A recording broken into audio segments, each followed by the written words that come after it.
ஓம் சக்தி. என் அன்பு தங்கமே, நீ இப்பொழுதெல்லாம் அழுது கொண்டே இருக்கின்றாய்.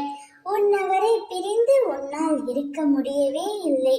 உன் வலிகளும் வேதனைகளும் எனக்கு புரிகின்றது. ஏதோ ஒரு காரணத்தினால் நீங்கள் இப்போது தற்காலிகமாக பிரிந்துள்ளீர்கள். கவலைப்படாதே, உன் வலிகள் அனைத்தும் குறைய போகின்றது. உன் வேதனைகள் அனைத்தும் மறைய போகின்றது. நீ சரியாக உண்பதும் இல்லை, சரியாக உறங்குவதும் இல்லை. ஒவ்வொரு நாளும் ஒவ்வொரு நொடியும் நீ உன் துணையை நினைத்து மிகவும் வருந்திக் கொண்டே இருக்கின்றாய். வாழ்க்கையில் ஒன்றை மட்டும் நன்றாக புரிந்து கொள். தேடலை குறைத்துக் கொள்ள வேண்டும். அப்போதுதான் நிம்மதியாக இருக்க முடியும். எதிர்பார்ப்பை தொலைத்துவிட வேண்டும். அப்போதுதான் மகிழ்ச்சியாக இருக்க முடியும். அதிகமாக பேசுவதை நிறுத்திக் கொள்ள வேண்டும்.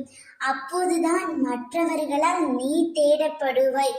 உன் எதிர்பார்ப்புதான் உன்னை இந்த அளவிற்கு கஷ்டப்படுத்துகின்றது. உனக்கு உன் துணை மீது அதீத அன்பினாலும் அதீத உரிமையினாலும் நீ அவர்களிடமிருந்து அதிகமாக எதிர்பார்க்கின்றாய். ஆனால் அதை பூர்த்தி செய்ய முடியாத சூழ்நிலையால் உங்களுக்குள் சண்டை, மன வருத்தம் ஏற்படுகின்றது.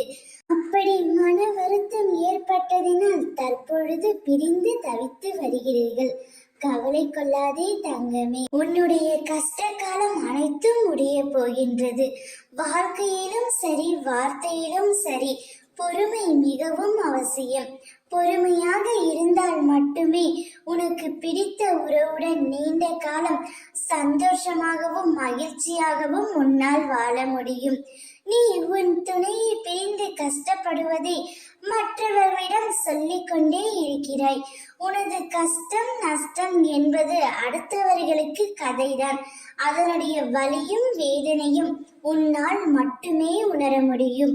உன் மனதில் உள்ள கஷ்டத்தையும் உன் மனதில் உள்ள எண்ணங்களையும் அடுத்தவர்களிடம் சொல்லி ஆறுதல் தேடாமல் உன் துணையிடம் மனம் விட்டு பேசு.